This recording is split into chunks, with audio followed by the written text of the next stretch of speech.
Hello दोस्तों, good morning. Math भी Satish sir में आप सभी का स्वागत है। जैसा कि आप जानते हैं दोस्तों, हम लोग एवरेज पढ़ रहे हैं। एवरेज का फर्स्ट पार्ट पढ़ चुके हैं, जिसमें सिर्फ हम कंसेक्यूटिव टर्म के बारे में बताए हैं। और देखिए आप कितना मज़ेदार तरीके से बहुत अच्छे अच्छे क्वेश्चन को हम लोग एकदम सेकेंड में बना रहे हैं। ठीक है, उसी में आज आगे बढ़ेंगे। दोस्तों वीडियो को शुरू से अंत तक ज़रूर देखें, लाइक सब्सक्राइब और शेयर ज़रूर करें। अगर आपको कोई परेशानी हो तो आप कमेंट भी ज़रूर करें। ठीक है, हम उस परेशानी को दूर करने का प्रयास करेंगे। तो आइए बढ़ते हैं। आज हम लोग कल जहाँ तक पढ़े थे उससे आगे देखिए दोस्तों, आज का पहला क्वेश्चन आपके सामने ये रहा। ये क्वेश्चन आपके एग्ज़ाम के पूछे हुए हैं, प्रीवियस ईयर में पूछे गए हैं, एसएससी पूछा है, रेलवे में भी इस प्रकार का क्वेश्चन पूछा गया है। कहता है यदि 23 लगातार सम संख्याओं का औसत यानी इवन नंबर का, कंसेक्यूटिव इवन नंबर का एवरेज यानी औसत 62 हो तो सबसे बड़ी संख्या क्या होगी। सबसे बड़ी पूछा जा सकता है, सबसे छोटी पूछा जा सकता है। अभी हम लोग सबसे बड़ी पढ़ रहे हैं। ठीक है, तो इस ढंग का जहाँ भी क्वेश्चन आएगा दोस्तों, आप अगर एक्स मान के बनाना शुरू किए तो समझिए कि आपका एग्ज़ाम वहीं पे समाप्त हो जाएगा। आप सोच रहे हैं 23 लगातार सम संख्या है, अगर आप एक्स पहले सम संख्या को एक्स मानेंगे, दूसरा एक्स प्लस 2, तीसरा एक्स प्लस 4, इस तरह से अगर इस क्वेश्चन को आप मान के बनाएंगे तब तो पता चला कि एक क्वेश्चन को बनाते बनाते आपका 5 से 10 मिनट समाप्त हो गया। ठीक है, तो ऐसे क्वेश्चन को हम लोग कैसे आसानी से बना सकते हैं, तो चलिए कल हम लोग इसी पर चर्चा किए थे, आज फिर उस तरीके को दोहराते हैं। 23 संख्या है दोस्तों, 23 लगातार सम संख्या है। ठीक है, तो 23 लगातार सम संख्या है। कल आप देखे थे कि जब 5 लगातार सम संख्या होता था, 5 लगातार सम संख्या था या विषम संख्या था, तो एवरेज सम का सम और विषम का विषम ही होता था। ठीक है, यानी कि इवन नंबर है तो उसका एवरेज भी इवन नंबर आएगा, अगर ऑड नंबर है तो उसका एवरेज भी ऑड नंबर आएगा। क्यों? क्योंकि बताए हैं कि जहाँ भी कंसेक्यूटिव टर्म होता है, लगातार संख्या हो, क्रमागत संख्या हो, ऐसे में एवरेज हमेशा कहाँ होता है? सेंटर में होता है। ठीक है, तो इस प्रकार 23 कोई लगातार संख्या रहा होगा। क्या रहा होगा? 23 लगातार संख्या रहा होगा, तो उसके बीच में ही कहीं आया होगा 62। तो यहाँ से अगर हम लोग 23 लगातार संख्या लिखे, यहाँ पे 1 लिखते हैं दोस्तों और यहाँ पे 23 लिखते हैं। अब बीच में कौन संख्या आएगा दोस्तों? तो 12वां संख्या जो होगा वो बीच बीच का होगा। नंबर 12वां 12 नंबर जो होगा, यानी यहाँ से देखिए आपको हम एक बार लिख के समझा देते हैं, फिर आप इसको आसानी से समझ जाएंगे। पहला संख्या, दूसरा, तीसरा, चौथा, 5, 6, 7, 8, 9, 10, 11। 11 इधर हो जाएगा, इधर भी रहेगा। देखिए 1, 2, 3, 4, 5, 6, 7, 8, 9, 10 और एक यहाँ पे 11वां नंबर यहाँ पे रहेगा। ठीक है, अब आप देख रहे हैं 11 संख्या, यहाँ से लेके यहाँ तक 11 संख्या, यहाँ से लेके यहाँ तक 11 संख्या, यहाँ से यहाँ तक लेके 11 संख्या। 11 क्या संख्या हो गया दोस्तों? 22 संख्या। और टोटल 23 है, तो 23 के बीच में कौन नंबर आएगा? 12वां नंबर आएगा। और यहाँ का वैल्यू मित्रों हमारे पास दिया गया है कितना? 62 दिया है। ठीक है, अब आप जानते हैं कि हमेशा कंसेक्यूटिव टर्म में एवरेज हमेशा सेंटर में होता है, तो सेंटर का वैल्यू अब हमको पता है। अब आप देख रहे हैं कि यहाँ से यहाँ तक कै गो इवन नंबर आया है? तो 11 गो लगातार इवन नंबर आया है। तो एक से दूसरे इवन नंबर के बीच में कितना का गैप होता है? 2 का गैप होता है। जैसे 10, 12, 14, चाहे इवन का क्वेश्चन हो या ऑड का क्वेश्चन हो, आप देख रहे हैं कितना का अंतर चल रहा है? 2-2 का अंतर चल रहा है। तो यहाँ से यहाँ तक 11 गो इवन नंबर और होगा। तो एक से दूसरे इवन नंबर के बीच में 2 का अंतर होता है, तो 11 इवन नंबर में कितने का अंतर होगा? 22 का अंतर होगा। तो आंसर आपका कितना हो जाएगा? 62 प्लस 22 यानी कितना हो जाएगा? 84। और यही इस सवाल का आंसर है। अगर सबसे छोटी संख्या पूछा गया होता तो 62 माइनस 22 कर देते, हमारा आंसर आ गया होता। ठीक है, उम्मीद करते हैं आपको समझ में आया होगा। एक बार फिर से इस क्वेश्चन को हम समझाते हैं दोस्तों। 23 संख्या है, 23 लगातार सम संख्या है, इवन नंबर है, उसका एवरेज 62 दिया है। बताए हैं कि जहाँ भी लगातार संख्या की बात होगी एवरेज हमेशा कहाँ होता है, सेंटर में होता है, बीच में ही रहता है। तो 23 अगर संख्या है, लगातार 23 नंबर अगर हम लोग लिखते हैं तो बीच में उसका 12वां नंबर आएगा। ठीक है दोस्तों, चलिए आपको हम लिख के यहाँ दिखाए हैं सब पर। 12, 13, 14, 15, 16, 17, 18, 19 और ये हो जाएगा 20। ठीक है ना, ये हो गया, सॉरी गलती कर दी ना, 11 के बाद 12, ये हो गया 13, ये हो गया 14, 15, 16, 17, 18, 19, यहाँ हो गया 20, यहाँ हो गया 21, यहाँ हो गया 22 और यहाँ हो गया 23। ठीक है, देख रहे हैं ना, 23 के बीच में कौन आएगा, 12वां नंबर आएगा दोस्तों। 12वां नंबर का वैल्यू हमारे पास दिया गया है, क्या दिया हुआ है, 62। अब कहता है कि सबसे बड़ा नंबर आप बताइए। तो 12 से 23 तक में, 12 से 23 तक में क्या नंबर आएगा, 11 नंबर आएगा। और कोई भी दो लगातार सम संख्या के बीच में कितना का अंतर होता है, 2 का अंतर होता है। तो यहाँ से यहाँ 11 नंबर आया है, तो 11 नंबर के बीच में कितना का अंतर हो जाएगा, 11 दूनी 22 का, तो 22 हो गया। तो 62 से ये 22 बड़ा होगा। तो अगर यहाँ का वैल्यू 62 है तो यहाँ का वैल्यू कितना हो जाएगा, 62 प्लस 22 यानी कितना आ जाएगा, 84।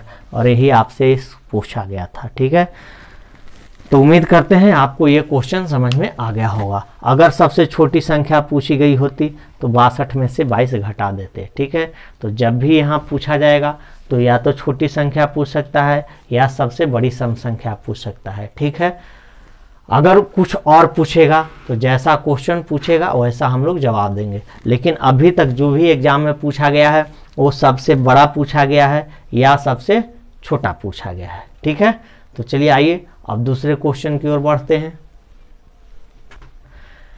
देखिए दोस्तों, अगला क्वेश्चन कहता है कि यदि 21 लगातार विषम संख्याओं का औसत 71 हो तो दूसरे सबसे बड़ी विषम संख्या क्या होगी। ठीक है, तो इस क्वेश्चन को भी हम लोग आसानी से बना लेंगे। जैसे आपको हम बताए बस तरीका वही लगाना है। एक क्वेश्चन हम आपको लंबा लिख के समझा दिए। अब देखें एकदम इसको आसानी से कैसे बना सकते हैं। तो देखिए क्या संख्या है, 21 संख्या है, 21 के बीच बीच का कौन संख्या होगा, 11वां संख्या होगा। कैसे कि 11वां संख्या के 10 इधर होगा और 11वां संख्या के 10 इधर होगा। तो 10 और 10 20 है, एक कितना हो गया, 21। इस 21वें नंबर का वैल्यू हमारे पास गिवन है, कितना दिया है, 71। अब कहता है कि दूसरा सबसे बड़ा, अगर सबसे बड़े की बात किया जाता तो इसके बाद 10 नंबर और है। तो 10 नंबर और है तो एक दो लगातार सम के बीच में 2 का डिफरेंस होता है। तो 10 लगातार के बीच में कितना का डिफरेंस हो जाएगा, 10 दूनी 20 का। तो अगर सबसे बड़ा पूछा होता तो 71 प्लस 2 कर देते, 73 हो गया होता। ठीक है, 71 प्लस यहां से क्या बोले कि 10 नंबर है तो 10 दूनी 20। तो सबसे बड़ा पूछा जाता तो 71 प्लस 20। क्यों, क्योंकि 2 लगातार के बीच में 2 का डिफरेंस है। तो 10 के कितना का डिफरेंस होगा, 10 दूनी 20 का डिफरेंस हो गया, यानी कितना हो जाता दोस्तों, 91। लेकिन हमसे पूछा गया है कि दूसरे सबसे बड़े विषम संख्या, यानी 91 के पहले जो होगा, 91 के पहले कौन होगा विषम संख्या यानी ऑड नंबर, 89। और यही इस सवाल का आंसर है। ठीक है, चलिए फिर से हम समझा देते हैं। देख रहे हैं कितना आसानी से बन रहा है। कह रहा है कि 21 लगातार विषम संख्या का औसत दिया गया है कितना दोस्तों, 71। 21 लगातार विषम संख्या है तो इसका मतलब है कि 11वां नंबर का जो नंबर सेंटर में हमारा सा रहेगा, 11वां जो नंबर होगा मित्रों वो कहाँ होगा, बीच में होगा। तो 11 के पहले 10 संख्या होगा और 11 के बाद 10 संख्या होगा, तब जाके ये 21 संख्या पूरा हो जाएगा। तो 11वां नंबर का वैल्यू हमारे पास दिया गया है दोस्तों, कितना, 71। इसके बाद 10 नंबर और है, किसके बाद, 11 के बाद 10 नंबर और आएगा। ठीक है, तो हर 2 नंबर के बीच में 2 का डिफरेंस होता है। तो 10 नंबर के बीच में कितना का डिफरेंस होगा, 10 दूनी 20 नंबर का। तो अगर सबसे बड़ा विषम संख्या पूछा जाता दोस्तों तो होता 71 + 20 यानी कि 91। लेकिन हमसे क्वेश्चन पूछा है कि दूसरे सबसे बड़ी विषम संख्या क्या होगी, तो दूसरे सबसे बड़ी विषम संख्या क्या हो जाएगी, 91 से एक जस्ट पहले का, तो 91 से जस्ट पहले क्या हो जाएगा 89, और यही इस सवाल का आंसर होगा। ठीक है, तो आइए अब अगले क्वेश्चन को देखते हैं।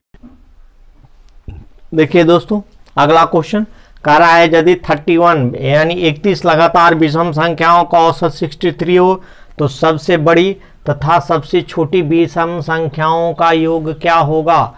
उम्मीद करते हैं अब आप इस क्वेश्चन को आसानी से बना लेंगे, क्योंकि इस तरह का 2 क्वेश्चन आपको हम समझा चुके हैं। ठीक है, देखिए दोस्तों, जब तक आप खुद से 2-4 क्वेश्चन घर में नहीं बनाएंगे तब तक आपको सिर्फ हमारे वीडियो देखने से यह चीज़ नहीं समझ में आएगा। समझ में तुरंत आएगा, लेकिन अगर आप प्रैक्टिस नहीं करेंगे तो कुछ देर के बाद ही निकल जाएगा। ठीक है, ऐसे भी हम लोग के माइंड का जो क्षमता है कि किसी बात को अगर हम लोग सुनते हैं तो हम लोग के दिमाग में 10 सेकंड तक वो बात रहती है, उसके बाद धीरे धीरे वो क्या होता है, निकलना शुरू हो जाता है। तो जब तक उसको हम लोग रिकॉल नहीं करेंगे, रिवीजन नहीं करेंगे, तब तक वो बातें याद नहीं होती है। ठीक है, तो चलिए आइए हम अगले क्वेश्चन को देखते हैं। कहता है कि 31 नंबर है, तो 31 नंबर अगर है दोस्तों तो 31 नंबर की लगातार आप 31 नंबर सोचिए, उसके बीच में कौन सा नंबर आएगा, तो बीच में आप जान रहे हैं कि 16वां नंबर आएगा।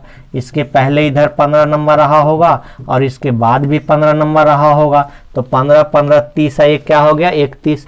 इसका वैल्यू गिवन है दोस्तों, क्या गिवन है, तो 63 इसका दिया है। अब कहता है कि सबसे छोटे और सबसे बड़े विषम संख्या का योग क्या होगा, तो सबसे बड़ा विषम संख्या तो यहाँ से यहाँ तक 15 विषम संख्या है, तो 2 विषम संख्या के बीच में 2 का अंतर होता है, तो 15 विषम संख्या के बीच में कितना का अंतर होगा, तो 15 दूनी 30 का। तो सबसे बड़ा नंबर निकल गया 63 + 30 यानी कितना हो जाएगा 93। अगर सबसे छोटी विषम संख्या के बात किया जाए तो 63 - 30 यहाँ पर कर देंगे, ये कितना हो जाएगा 33। अब कहा है कि सबसे छोटे और सबसे बड़े विषम संख्या का योग क्या होगा, तो सबसे छोटा है 33, सबसे बड़ा है 93, दोनों का ऐड कितना हो जाएगा 3 3 6 9 3 9 3 12 यानी आंसर कितना आ जाएगा 126। ठीक है, चलिए एक बार फिर से इस क्वेश्चन को हम समझा देते हैं। कहता है कि 31 लगातार विषम संख्याओं का औसत 63 है, तो सबसे बड़े तथा सबसे छोटे विषम संख्या का योग क्या होगा। कभी कभी अंतर भी पूछ सकता है, तो अंतर भी आसानी से हम लोग निकाल सकते हैं। तो यहाँ पर योग पूछा गया है यानी सम पूछा गया है। तो चलिए आइए दोस्तों, 31 नंबर है, तो 31 नंबर में सेंटर में कौन सा नंबर आएगा, तो सेंटर में 16वां नंबर आएगा। ठीक है, इसके पहले 15 नंबर होगा और इसके बाद 15 नंबर होगा, तो 15 15 30 1 31। इस 16वें नंबर का वैल्यू दे दिया है कितना दोस्तों 63। ठीक है, अब सबसे बड़ा निकालना है, तो यहाँ से यहाँ 15 ऑड नंबर है और हर 2 ऑड नंबर के बीच में 2 का डिफरेंस होता है, तो 15 ऑड नंबर के बीच में कितना का डिफरेंस होगा 15 दूनी 30 का। तो सबसे बड़ा हो गया 63 + 30। सबसे छोटे की बात करेंगे तो 63 - 30, तो ये आ गया 33, ये आ गया 93। दोनों का सम पूछा है, तो 33 + 93 कितना आ गया दोस्तों 126। ठीक है, यही आपका आंसर है। ठीक है, तो उम्मीद करते हैं कि इस टाइप के क्वेश्चन को आप आसानी से बना लेंगे। तो अब अगले टाइप की ओर बढ़ते हैं। अगला टाइप हम लोग देखते हैं। देखिए दोस्तों, ये बहुत सिंपल सा क्वेश्चन है। ठीक है ना, बहुत सिंपल क्वेश्चन को भी हम लोग को जानकारी चाहिए। तो अभी हम लोग कंटिन्यू नंबर के बारे में पढ़ रहे थे, क्रमागत संख्या के बारे में पढ़ रहे थे, तो अभी इस टाइप के क्वेश्चन को ही हम करा देते हैं। यहाँ पर कहता है कि प्रथम 91 प्राकृत संख्याओं का औसत क्या होगा, यानी नेचुरल नंबर का एवरेज क्या होगा। तो आप प्रथम 91 नेचुरल नंबर आप जानते हैं, प्राकृत संख्या 1 से शुरू होता है। जितने भी काउंटिंग नंबर होते हैं उसको हम लोग नेचुरल नंबर बोलते हैं। तो 1 से लेके कहाँ तक जाना है 91 तक जाना है। ठीक है, अब इसमें आप सोचेंगे कि बीच बीच में, अभी तो आप बता रहे थे सर कि बीच वाला पकड़ लीजिएगा, अब यहाँ बीच में कैसे पकड़ाएगा। तो जहाँ भी कल नहीं बताए हैं कि जहाँ भी कंसेक्यूटिव टर्म होता है वहाँ पर एवरेज जो होता है वो हमेशा बीच वाला होता है।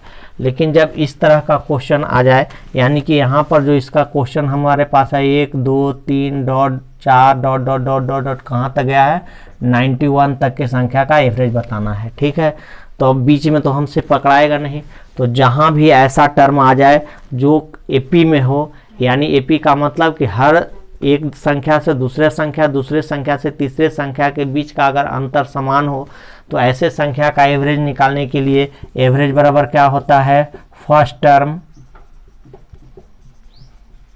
प्लस लास्ट टर्म बाय 2, यानी क्या हिंदी में इसको क्या कहते हैं, पहली संख्या प्लस अंतिम संख्या, यानी पहला पद प्लस अंतिम पद बाय क्या कर देते हैं, 2 कर देते हैं, ठीक है। तो इसका हम लोग क्या लिखेंगे, पहला संख्या है कि 1 और अंतिम संख्या कितना है 91/2, ऐड कर देंगे कितना हो गया 92/2, कितना हो जाएगा 46, और यही सवाल का क्या है दोस्तों, आंसर है, ठीक है। तो हर ऐसे टर्म का एवरेज निकालने के लिए जहाँ एक संख्या से दूसरी संख्या से तीसरी संख्या के बीच का अगर अंतर समान हो, तो हर ऐसे संख्या का एवरेज निकालने के लिए हम लोग क्या करेंगे, first term plus last term by 2, यानी कि पहला संख्या प्लस अंतिम संख्या बटे 2 भाग कीजिएगा, आपका आंसर आ जाएगा, ठीक है। उम्मीद करते हैं ये चीज़ आप जानते होंगे, और अगर नहीं जानते हैं तो आज आप जान गए होंगे। चलिए आइए हम लोग दूसरे क्वेश्चन की ओर बढ़ते हैं। देखिए दोस्तों, अगला क्वेश्चन कहता है कि 5 के प्रथम 25 गुणजों का औसत क्या होगा, ठीक है ना। कह रहा है कि इंग्लिश में इसको पढ़ेंगे, find the average of first 25 multiple of 5, यानी 5 के प्रथम 25 गुणजों का औसत क्या होगा, ठीक है। क्वेश्चन यही है कि 5 के प्रथम 25 गुणजों का 5 के 25 मल्टीपल्स, 5 के प्रथम 25 मल्टीपल्स का एवरेज क्या होगा। तो 5 का मल्टीपल क्या क्या होगा दोस्तों, तो 5 10 15 20 ऐसे आगे जाएगा। 25 मल्टीपल, तो 5 को 25 से मल्टीप्लाई कर दिए, कितना हो जाएगा 125, ठीक है। तो हर ऐसे सवाल में हम क्या बोले कि एवरेज निकालने के लिए क्या करेंगे, first term plus last term by 2 करेंगे। क्यों, क्योंकि देखिए यहाँ भी कॉमन डिफरेंस इक्वल चल रहा है कि नहीं, 5-5 का डिफरेंस चल रहा है, हर एक दूसरे संख्या के बीच में 5-5 का अंतर है। तो जहाँ भी ऐसा टर्म आपके पास आ जाए दोस्तों, आप हमेशा एवरेज निकालने के लिए इस नियम का प्रयोग करेंगे, ठीक है ना। तो एवरेज बराबर क्या लिखेंगे, फर्स्ट टर्म 5, लास्ट टर्म 125 बटे 2, यानी कितना हो गया 130 बटे 2, यानी कितना हो गया 65, और यही सवाल का क्या है, आंसर है, ठीक है। चलिए आइए अगला क्वेश्चन देखते हैं। देखिए दोस्तों, क्वेश्चन कहता है कि प्रथम 50 सम संख्याओं का औसत क्या होगा, ठीक है। अब यहाँ तो सीरीज आपके पास दिया नहीं है कि आप बना लेंगे, लेकिन प्रथम 50 संख्या कह रहा है, तो इसका मतलब है कि 50 को जो इवन नंबर होगा 1 से अगर 100 तक हम लोग जाते हैं, तो एक इवन अगला ऑड, एक इवन एक ऑड, एक इवन एक ऑड आता है, इस तरह से आते रहता है। तो 1 से अगर 100 तक जाते हैं हम लोग, तो उसमें से 50 इवन नंबर होगा और 50 क्या होगा, ऑड नंबर होगा, ठीक है कि नहीं। अगर आपसे क्वेश्चन कह देता कि प्रथम 25 सम संख्या, 25 सम संख्या रहता, तो इसका मतलब है कि हमको 50 तक जाना होगा। 50 तक में 50 को सम संख्या होगा और 50 को क्या होगा, विषम संख्या होगा।